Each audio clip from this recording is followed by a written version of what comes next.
Surat SOG પોલીસે 500ના દરની 38 નકલી ચલણી નોટ સાથે 3ને ઝડપી પાડી કાયદેસરની કાર્યવાહી હાથ ધરી છે। પકડાયેલ આરોપી પાસેથી પોલીસે 19,000ની ડુપ્લિકેટ ચલણી નોટો જપ્ત કરી આ મામલે કાયદેસરની કાર્યવાહી હાથ ધરી છે। એસઓજી પોલીસ પાસેથી મળતી વિગત મુજબ સુરતમાં ભાવિન હિંમતભાઈ વ્યાસ નામનો ઈસમ કોઈ જગ્યાએથી બનાવટી ભારતીય ચલણી નોટ મેળવી લાવી વટાવવા સુરત શહેરમાં ફરતો હોવાની બાતમી એસઓજી પોલીસને મળી હતી, જે બાદ એસઓજી પોલીસની ટીમે સલાબતપુરા કિન્નરી ટોકીઝ પાસેથી આરોપી 33 વર્ષીય ભાવિનભાઈ હિંમતભાઈ વ્યાસને ઝડપી પાડ્યો હતો। પોલીસે તેની પાસેથી 19,000ની બનાવટી ચલણી નોટો કબજે કરી હતી।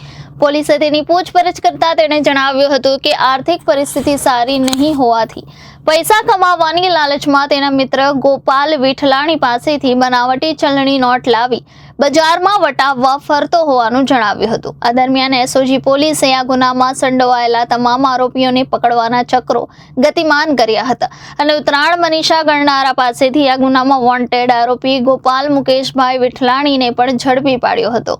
પોલીસે તેની પૂછપરછ કરતા તે અમરોલી રજવાડી પાર્ટી પ્લોટ પાસે મડુલી નાસ્તા હાઉસ નામની લારી ચલાવતો હતો।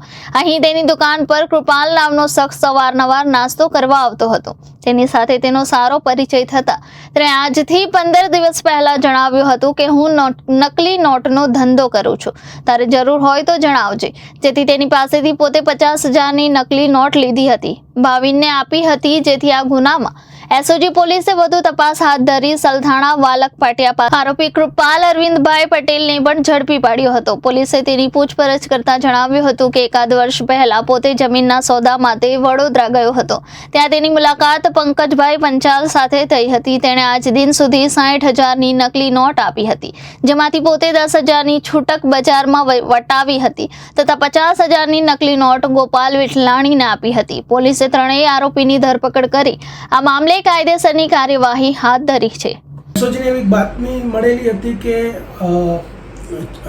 બોગસ જે ચલણી નોટો છે તેનું એક નેટવર્ક ચાલી રહ્યું છે, તો એ બાતમીને આધારે સલાબતપુરાની અંદર ચેક કરતા ભાવિન વ્યાસ નામનો એક ઈસમ પકડાયો, જેની પાસેથી 500ના દરની 19,000 રૂપિયાની નોટો મળેલી। ત્યારબાદ તેની પૂછપરછ કરતા કે ભાઈ આ નોટો તે ક્યાંથી લાવ્યો, તો ગોપાલ વિઠલાણી કરીને જે છે વ્યક્તિ કે જેની પાસેથી આ નોટો મેળવેલી હતી, ગોપાલ વિઠલાણી છે એ લારી ચલાવતો હતો અને છૂટકની અંદર એ નોટો એક નોટ કરીને વટાવતો હતો। ગોપાલની પૂછપરછ કરતાં તેને કૃણાલ પટેલ જે છે તેનું નામ આપેલું, તો કૃણાલ પટેલની પૂછપરછ કરતાં માલુમ પડ્યું કે પંકજ પટેલની પાસેથી 50%ના દરે 60,000 રૂપિયા તે લાવેલો, એમાંથી એને 10,000 રૂપિયા એ છૂટક વટાવી દીધેલા તથા બીજા જે છે એ પૈસા આપેલા 50,000 ગોપાલ વિઠલાણીને, જેમાંથી 31,000ની નોટો છે ગોપાલ વિઠલાણી અને જે નાસ્તાની લારી ચલાવતો હતો એમાં છૂટક કરીને એને વાપરી નાખી। આ રીતે આખું નેટવર્કનો પર્દાફાશ થયો છે અને ટોટલ